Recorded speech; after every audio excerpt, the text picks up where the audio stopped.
Bonjour Louis-Christian Minsa. Bonjour Madame Mildassou. Merci d'avoir accepté l'invitation de Cultes et Cultures pour nous parler d'une expression que vous développez dans votre récente publication intitulée « Le pays de mes rêves ». Il s'agit de la science antiquantique. Oui, tout à fait. La science antiquantique est en fait une trouvaille qui provient d'une intuition que j'ai eue quand j'étais en classe préparatoire aux grandes écoles d'ingénieurs. Donc, je me rappelle de cela en 1991. Donc, je me rappelle, on parlait des nombres complexes, on parlait de l'imaginaire pur, on parlait du discriminant négatif et tout cela. Donc, c'était une intuition très profonde. Et donc, je me rappelle qu'à cette époque, je me disais, mais il y a quelque chose à faire avec le monde imaginaire. Et surtout que j'avais posé la question à mon professeur qui me disait que non, en fait, les sciences, les mathématiques et tout ça sont en avance sur le langage courant. Bon, donc cette intuition elle est passée donc de 1991 à 2011. Donc c'est le démarrage donc de mes travaux de recherche. Nous avons jusqu'ici eu connaissance de la quantique, la physique quantique ou quantique, et maintenant vous nous apportez une autre expression. C'est quoi ce concept dont vous avez eu l'intuition que vous appelez la science antiquantique? Justement, donc la science antiquantique en fait c'est la science des puissances de sens. Alors la question des puissances de sens provient de cette interrogation de se poser la question, n'est-ce pas, qu'est-ce qu'une puissance de sens? Nous allons nous intéresser à ce qu'on va appeler la primitive de la puissance, qui est donc l'énergie. Et ici, le sens, n'est-ce pas, c'est une énergie immatérielle.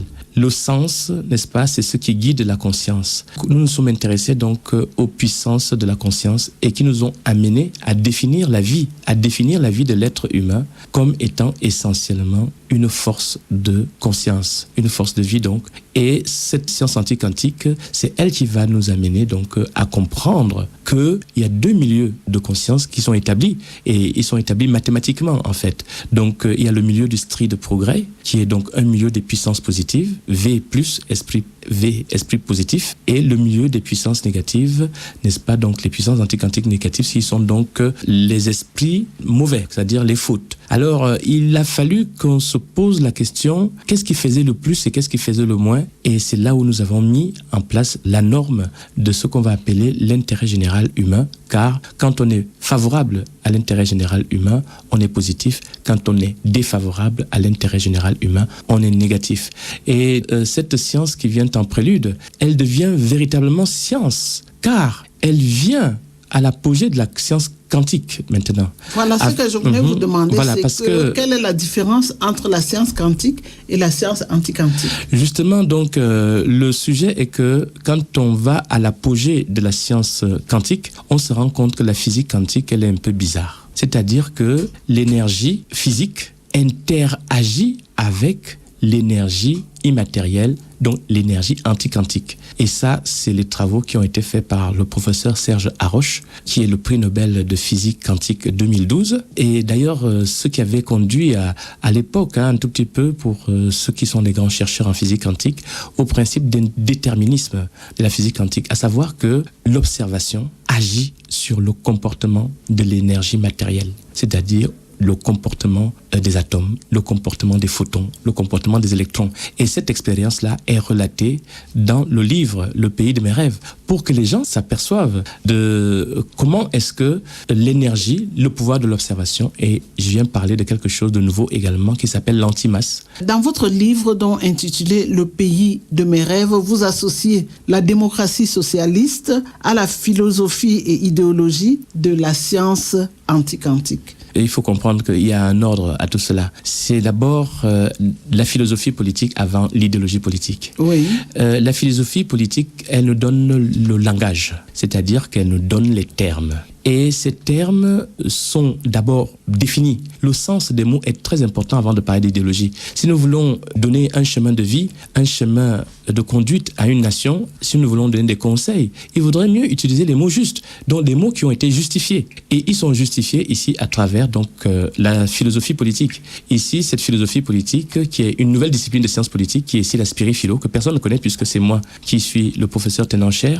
que je vais exposer donc au Collège de France l'année prochaine, je l'espère. j'espère en tout cas. Et donc, il faut comprendre qu'on s'arme d'abord du langage avant de faire des conseils. Donc, des mots nouveaux avant de faire des conseils politiques. Comment est-ce que vous pensez que le commun des mortels va s'attribuer dans ce langage-là? Alors, ce qui est génial, c'est que le commun des mortels est intelligent. L'homme est intelligent et l'homme est fait pour progresser. Et il est très très clairement dit, tout homme doit être averti, tout homme doit progresser. Oh, toi l'homme, quel beau bébé d'intelligence alors. Donc j'ai envie de dire que tout homme a la chance d'être intelligent et donc tout homme doit être éduqué. Et c'est pour cela que je suis professeur. Je suis fondateur d'un groupe scolaire et je prends les enfants à partir de 3 ans. Et à ces enfants-là, on leur apprend des chants, on leur apprend des expressions et on se pose pas la question, est-ce qu'ils vont comprendre? On se dit qu'ils vont comprendre, ils vont assimiler. Ils vont peuvent grandir. comprendre. Voilà, et ils vont comprendre. C'est pour ça que je pense que l'individu lambda sera associé à ces découvertes. Il suffit seulement qu'on bouscule un tout petit peu et qu'on l'interpelle suffisamment pour qu'il comprenne que cette fois-ci, il est très important de comprendre ce que c'est que le string inverse opposé, par exemple.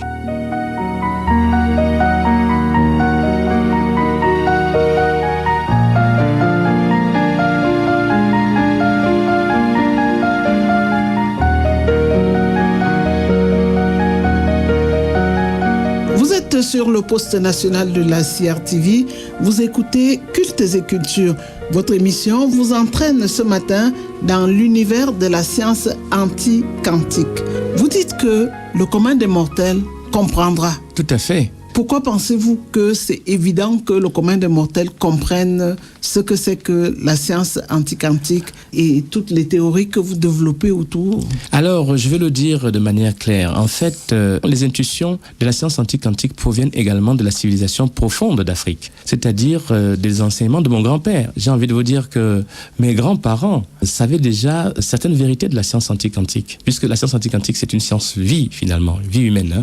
Elle est très simple. Comprendre, par exemple, que la vie humaine est éternelle, en strict progrès, c'est-à-dire que l'être humain, en fait, meurt physiquement et s'en va en tant que vivant pur, donc dans le monde pur anti-quantique, et il va y avoir une deuxième mort. Donc la première mort étant la mort physique, la deuxième mort étant la mort anti-quantique. Est-ce que vous ne nous amenez pas là dans l'une des religions révélées, c'est-à-dire le christianisme et l'islam?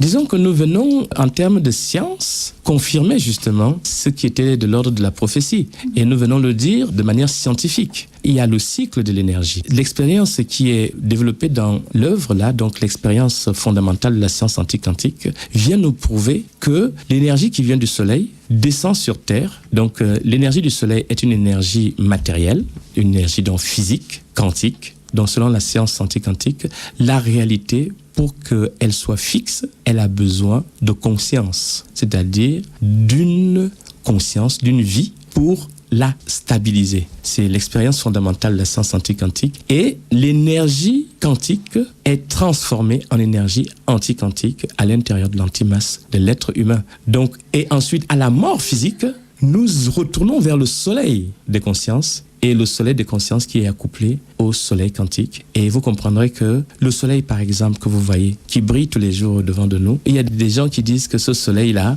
va s'éteindre dans 4 milliards ou 5 milliards d'années. Et nous, on vient leur dire que c'est totalement faux. Car le cycle de l'énergie utilise les âmes humaines, donc en fait ici les antimasses, qui les renvoient au soleil, et puis c'est l'énergie du soleil revient ainsi, c'est-à-dire en boucle. Donc il n'y aura jamais de fin du soleil, c'est ce que nous établissons, ce qui est quand même quelque chose d'extraordinaire, puisque personne ne l'avait dit avant. Nous l'établissons de manière certes philosophique, scientifique, oui. C'est-à-dire à travers la raison mathématique. Donc nous l'établissons à travers des interprétations d'expérience, mais il faut comprendre que notre intelligence nous donne raison.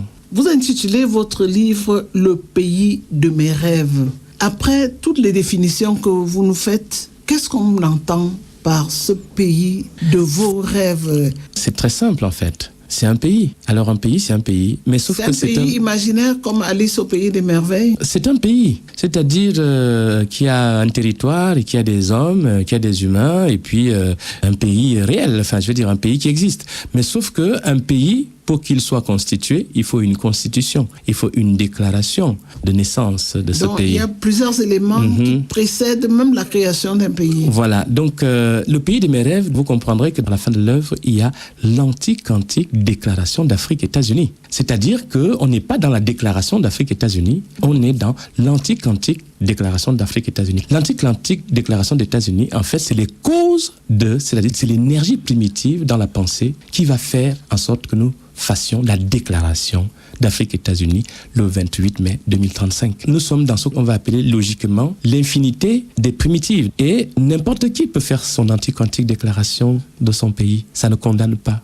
Ce n'est pas comme la Déclaration universelle des droits de l'homme. Non, tout ce qui est anti-quantique, c'est du domaine du rêve, c'est du domaine de l'imagination. Ce n'est pas du domaine formel. Parce qu'il ne faut pas confondre la formalité, c'est-à-dire une signature. Une déclaration contient une signature avec une énergie de la réalité. Donc ne pas confondre la réalité avec l'anti-quantique. C'est-à-dire l'anti-quantique, c'est l'imaginaire, n'est-ce pas? C'est aussi les volontés. Et c'est aussi une arme politique. C'est un imaginaire qui conduit vers une réalité. Voilà, en fait, donc, c'est une nouvelle façon de faire les choses. C'est un nouveau paradigme. Une nouvelle façon de faire les choses, donc de faire de la politique, c'est-à-dire d'annoncer avant de faire, avant que l'on voit la réalité. C'est-à-dire de dire que les choses doivent se faire dans l'intelligence d'abord. On ne peut pas venir comme ça là et dire, je fais un coup d'État du jour au lendemain et il y a un autre pays. Vous avez pensé le pays comment? Vous avez convaincu qui? C'est seulement les armes qui vont parler? Non. Je pense que ce n'est pas cette façon-là qu'il faut faire. C'est 17 ans d'anti-quantique. C'est-à-dire c'est 17 ans de préparation. Cela veut dire que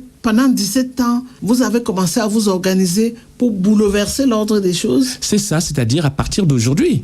C'est-à-dire 2018, à partir de mon anti-quantique déclaration d'Afrique-États-Unis, tous les chefs d'État du monde entier font comprendre que le prince Louis le Flamboyant a l'intention de créer, de faire naître l'Afrique le 28 mai 2035. Donc tout le monde est au courant 17 ans avant. Et donc ceux qui se considèrent comme mes adversaires, ils ont le temps, n'est-ce pas, d'affûter leurs arguments. Et il faut que ça soit un débat politique. En quoi ce serait intéressant d'attendre 2035 pour entrer dans le pays de vos rêves? Je le rappelle, le pays de mes rêves, donc c'est l'Afrique-États-Unis. C'est-à-dire c'est le grand État d'Afrique. C'est-à-dire le rêve finalement de beaucoup d'Africains, de l'homme d'Afrique.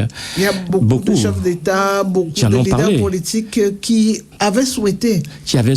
Etc. Mais sauf que là, il s'agit de concret. Oui, mais qu'est-ce que vous feriez dans des chefs d'État, des leaders, des rois qui existent aujourd'hui encore en Afrique? Mais justement, nous avons 17 ans pour en parler. Oui. Justement, on parle à cœur ouvert. Je dois leur présenter les avantages, puisque ce qui nous intéresse, c'est le progrès de tous. Et personne n'est lésé. Et donc, ce n'est pas un projet d'un homme, c'est le projet de toute l'humanité, et même, je pourrais dire, d'abord de l'homme d'Afrique, c'est-à-dire l'envol des Africains. Oui, mais comment est-ce que vous allez appeler les autres Africains à adhérer à cette théorie ou à ce phénomène-là? D'abord, il faudrait qu'ils me connaissent. Il faudrait qu'ils sachent qui je suis. Il y a Louis le Flamboyant qui arrive. Voilà, Louis le Flamboyant, il est là. Il faudrait qu'ils viennent me voir dans mon palais. Il faudrait qu'ils écoutent mes concerts. Il faudrait qu'ils viennent à mes conférences. Vous êtes un roi musicien? Je suis un griot. Oui. Donc, je chante, je vais produire un film sur ma vie pour que les gens sachent qui je suis, comment je suis né. Je suis né dans un taxi, par exemple. J'ai balayé la rue, j'ai galéré, comme on dit. J'ai aussi eu des moments d'ascension. J'ai eu des moments importants et j'ai envie que les Africains soient fiers de moi. Car malgré mes difficultés, je suis parti de zéro pour monter au sommet, c'est-à-dire proposer quelque chose pour faire sortir tous les Africains des enfers de pauvreté, de sous-développement meurtrier, et avec un nouveau système, un système d'intelligence qui s'appelle donc ici le système partage, un système économique, politique et social d'ailleurs, puisque nous allons le mettre en place dès maintenant, étant donné que je viens parler de l'Afrique-États-Unis et que je suis le premier homme d'Afrique-États-Unis, je suis déjà là, je suis le futur chef d'État d'Afrique-États-Unis, je suis là devant vous, je n'ai pas de pouvoir, et je viens de le dire, je n'ai qu'une autorité, c'est-à-dire l'autorité de la raison, l'autorité du savoir, donc l'autorité du professeur qui vient expliquer. Oui, mais vous avez parlé de votre palais qui existe hors d'Afrique. Tout à fait. Vous parlez d'Afrique, États-Unis, mais un palais qui est hors du continent. Tout à fait. Est-ce que c'est logique ça? Ça a l'air pas logique, mais pourtant c'est très logique. C'est-à-dire qu'il faut éviter la confusion des genres. Les États sont indépendants. Il n'est pas bon d'avoir un super grand palais d'Afrique dans un État. Et ce palais aussi stigmatiserait dans cet État-là. Oui, et puis les gens, les gouvernements, ils seront mal à l'aise. Donc je ne tiens pas à ce que les chefs d'État soient mal à l'aise. Au contraire, je veux être l'ami des chefs d'État, puisque le palais en question, en fait, c'est le siège de l'Alliance PDS. Ce ne serait pas de la corruption de chercher à tout prix l'adhésion des chefs d'État de l'Afrique, États-Unis? Non, mais j'ai envie de dire que les chefs d'État, je leur fais confiance. Ils ne sont pas là pour faire du mal à leur peuple. Donc, ils ont plutôt besoin des gens qui viennent les soutenir. Et c'est ce que je vais faire au Cameroun. Je vais soutenir le chef de l'État, Paul Biya, mais en étant dans ma chapelle. En tout cas, dans les 7 ans qui sont là. Puisque nous commençons à mettre le système partage maintenant. Et donc, je vais soutenir l'émergence du Cameroun à ma manière, tout en étant dans une opposition constructive. C'est-à-dire que le chef d'État sera sûrement content d'avoir un opposant qui gueule quand ses services ne fonctionnent pas. Et ça va faire en sorte qu'il puisse corriger certaines erreurs, puisque je pense qu'il ne peut pas être partout. Et il vaut mieux avoir une opposition constructive, qui est respectueuse, et une opposition qui apporte quelque chose, puisque nous ne regardons pas. Moi, j'ai envie de dire que je vais construire le Cameroun. Je vais proposer au ministère de l'Urbanisme des plans de construction de centaines de milliers de logements. C'est-à-dire... On ne va pas entrer dans la spirale des HLM comme... Non, en fait, nous venons avec l'accession à la propriété. HLM, c'est la location longue durée. Et je suis contre la location longue durée. Nous venons avec l'accession à la propriété. Je le fais presque bénévolement. C'est-à-dire que la banque LCM et le groupe Prince, dont je suis également le prince-président, nous allons proposer des programmes d'accession au logement. Avec donc le système partage qui, je rappelle, son corps moteur est la LCM Bank qui va réaliser un exploit qui est la bancarisation de l'Afrique. C'est une banque internationale qui vient avec une solution santé pour l'Afrique. Donc nous aurons un système d'assurance santé tel que c'est écrit dans l'œuvre. Nous allons rentrer dans l'assurance des véhicules. Nous allons construire des centres de santé. C'est beaucoup plus pratique que ce que l'on a l'impression de C'est dire. très concret, très pragmatique. C'est pour ça que je laisse le gouvernement au gouvernement et les bottes de chantier à moi. Je suis quand même ingénieur, maître d'œuvre, bâtisseur de villes nouvelles et ils voudront sûrement me mettre dans les chantiers, j'accepte. Donc je vais faire des chantiers et sûrement pas critiquer le gouvernement, mais plutôt appeler le gouvernement à répondre favorablement à toutes mes exigences. Parce que j'ai quand même pas mal de critiques à faire. Il y a des choses qui ne vont pas dans ce pays, c'est-à-dire que le patrimoine de notre pays souffre d'abandon. Donc je vais proposer un grand plan au chef de l'État, Paul Biya. J'espère le rencontrer. Je l'avais déjà dit depuis longtemps. Je veux rencontrer le chef de l'État, je veux rencontrer les services du chef de l'État, je veux rencontrer le Premier ministre, en tout cas le prochain, et je veux rencontrer tous les membres du gouvernement et également non seulement les membres d'ici, mais également les membres de toute l'Afrique. Donc c'est un très grand chantier. Et votre pays, États-Unis, Afrique, cela comprend combien de Entre pays? 40 et 40 États. Alors l'Afrique, États-Unis, ce sera entre 40 et 45 États sur les 50 que compte l'Afrique. Et il y a des États qui ne seront pas consultés. Je pense par exemple au Maroc qui ne sera pas consulté. Pourquoi? Je respecte le roi du Maroc et la monarchie du Maroc, tandis que l'Afrique, États-Unis, ce sera une république. C'est-à-dire je suis un prince républicain. On va éliminer tous les pays qui sont... La monarchie, non. Oui, qui sont monarchies. Oui, je ne prends pas la monarchie et puis je respecte la monarchie. Ce n'est pas le même régime que la République. Il ne faut pas bouger les choses. Je ne prendrai pas l'Afrique du Sud. Alors, l'Afrique du Sud, je considère qu'elle a déjà son seuil. Elle n'a pas les mêmes problèmes que l'Afrique subsahélienne. Elle a une autre vision des choses. En fait, c'est une politique dont l'harmonie sera plus simple. Donc il est plus simple de faire l'harmonie avec le Sénégal, la Côte d'Ivoire, la République centrafricaine, l'Éthiopie ou même le Malawi que de faire... Avec les pays que vous avez cités précédemment. Oui. Comment est-ce que vous allez susciter l'adhésion de tous les autres Africains autour de votre projet? Alors, je vais susciter l'adhésion parce que je suis une certaine personnalité d'abord unique. Je suis Excellence Saint-Prince, lui le flamboyant, Christian Mintsa. C'est vous qui vous autoproclamez Saint-Prince? C'est moi qui vous l'annonce. C'est-à-dire que cela vient de mon ciel de conscience. C'est-à-dire, j'ai eu des révélations à l'intérieur de moi. J'ai une certaine relation assez particulière avec le Père des cieux, avec Dieu donc. Ma vie, dont vous la découvrez dans mon film. Là, je ne peux pas vous parler des mystères de ma vie. Je suis une certaine personnalité assez mystique. C'est-à-dire, je suis un saint vivant. Ici, chez nous, c'est un foufou mimetala. Et chez mon grand-père, je suis un foufou bisinga. Oui. C'est-à-dire, je suis saint chat. Je suis béni, quoi, en fait. Et j'ai eu le temps, vraiment, de regarder cela. Et c'est moi qui viens vous dire que, attention, faites très attention parce que je suis appelé à faire ce que j'ai décidé de faire. Et les forces, oui, et les forces me viennent de très, très, très loin. C'est ainsi que s'achève notre émission. Oui, merci. Qui nous a jetés dans le monde, dans l'univers de la science anti-quantique. Est-ce que nous pouvons compter sur vous pour la suite des événements? Bien évidemment, Madame Midlassou, je serai toujours disponible pour expliquer maintenant l'idéologie elle-même. Le pays de vos rêves. Oui, et l'expliquer. Parce qu'en fait, l'enseignement de la démocratie socialiste, tel que vous voyez, il y a un enseignement social. On va parler de la polygamie, on va parler de la monogamie, on va parler des choix. C'est une bonne chose, c'est pas une bonne chose? Justement, tout est écrit, vous allez voir, c'est un choix de vie. Ce n'est pas à moi de juger un choix de vie. C'est un choix de vie libre. En fait, nous venons consacrer la liberté de l'être humain. Et nous ne venons pas juger les choix de vie. Nous disons tout simplement que, attention, nous devons respecter l'homme libre et accompagner chacun des citoyens au bonheur. Dans son choix. Voilà, et au bonheur de bien-être de vie. D'accord. Fin donc de cette édition de Cultes et Cultures qui nous a entraînés dans l'univers de la science anti-quantique. Nous avions à la prise de son Christian Bessigui, montage et mixage Guy-Joël Noah, réalisation Jacques Bourgoul, à la présentation, j'étais Madeleine Midlassou. Nous vous remercions d'avoir suivi et surtout, nous vous prions de continuer à rester à l'écoute des programmes du Poste national de la CRTV. C'était Cultes et Cultures. Cultes et Cultures, un regard sur les religions et les traditions.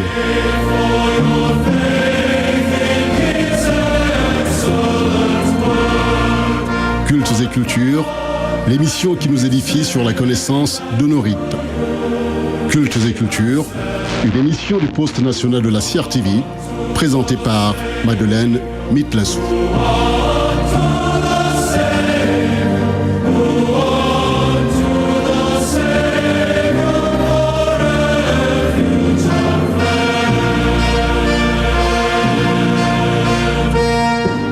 Merci à Madeleine Midlassou pour cette édition de